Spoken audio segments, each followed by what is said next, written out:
Most wealth advice is written for people who already have wealth. This episode is not that.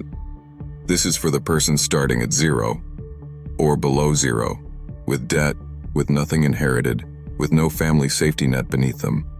The $124 trillion wealth transfer is real, but not everyone is receiving a share of it. The majority of first-generation wealth builders share a specific set of behaviors, decisions, and structures. They are not geniuses. They are not lucky.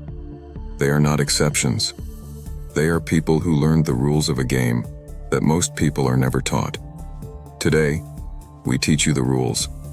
There is a term in economics called intergenerational wealth mobility. It measures how likely you are to end up in a different income bracket than your parents. In the United States, that number has declined in every decade since 1970. If you were born in 1940, you had a 90% chance of earning more than your parents. If you were born in 1980, that number had dropped to 50%. The ladder still exists, but the rungs are farther apart. The system is not broken. It is working exactly as designed, for the people who understand how it works. The difference between those who climb and those who stay is not talent. It is financial literacy, structural decisions, and time. None of these require an inheritance to acquire. Researchers who study first-generation wealth builders consistently identify three primary mechanisms. Not one, not 10. 3. Engine 1. Income optimization. The first generation cannot rely on inherited capital. They must generate it. The gap between median earners and high earners is not primarily about effort. It is about leverage. People who build first-generation wealth consistently move toward high skill, high demand, or ownership-based income. They specialize deliberately, not randomly.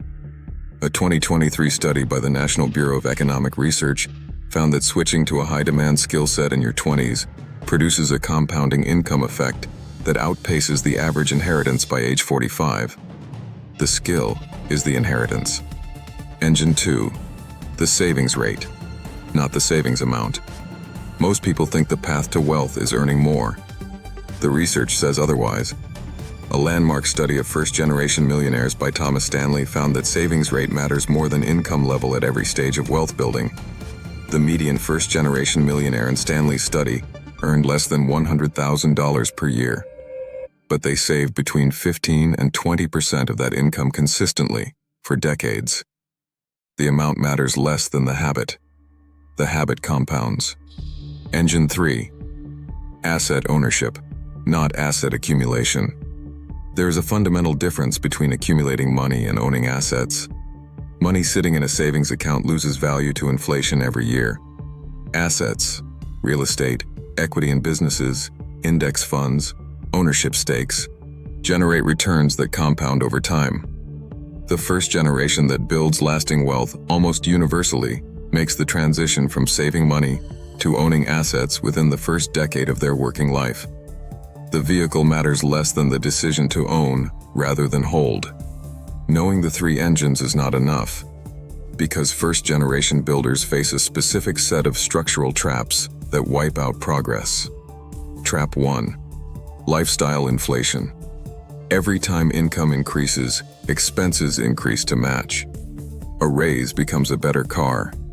A bonus becomes a vacation. A promotion becomes a larger apartment. The behavioral finance literature calls this hedonic adaptation, the human tendency to normalize new levels of comfort almost immediately. First-generation wealth builders who sustain progress learn to delay lifestyle upgrades until assets are in place to fund them. They spend from returns, not from income. That single behavioral discipline separates the builders from the earners. Trap 2. The debt architecture problem. Not all debt is equal. Consumer debt, credit cards, auto loans, personal loans, carries high interest rates and generates no return. It is the single largest destroyer of first-generation wealth-building momentum. The research is unambiguous. Eliminating high-interest consumer debt before investing is the highest guaranteed return available to anyone.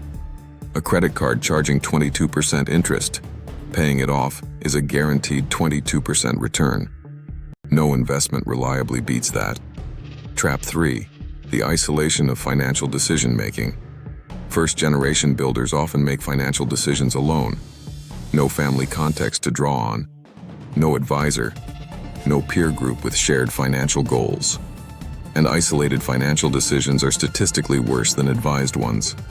A Vanguard study found that investors who worked with a financial advisor outperformed those who didn't by approximately 3% annually over a 10-year period. Over 30 years, that 3% compounds into a fortune.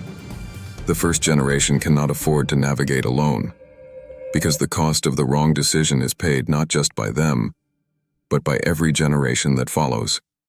Here is what the math looks like in practice. A 25-year-old who invests $500 per month into a diversified index fund, earning the historical market average of 7% annually, will have approximately $1.2 million by age 65. The same person who waits until 35 to start will have approximately $567,000. Same money, same return. 10 years of difference. The cost of delay is not linear. It is exponential. A person who starts at 25, saves aggressively, and acquires their first income-generating asset by 35 is not playing catch-up with inherited wealth.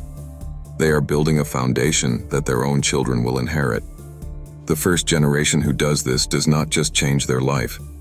They change the trajectory of every generation that follows them. You can be that starting point. Consider the pattern, not the mythology. Warren Buffett began investing at age 11. His success is not primarily about intelligence. It is about starting early and staying consistent. Oprah Winfrey was born into poverty in rural Mississippi.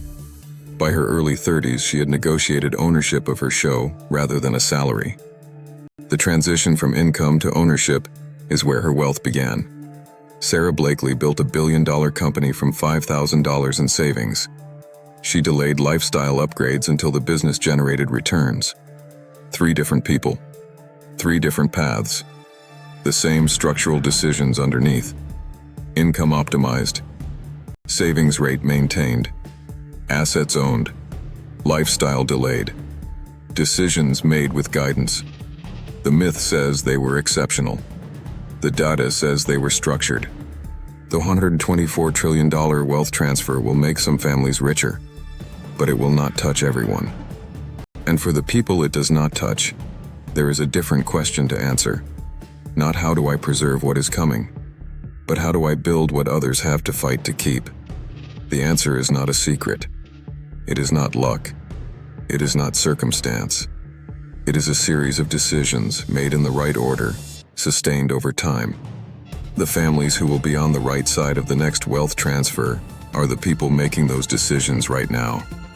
In the final episode of this series, we turn to something the financial industry almost never discusses: the psychology of enough.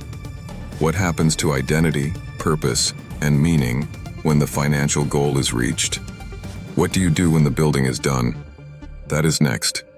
This is Potencia, where power needs no introduction.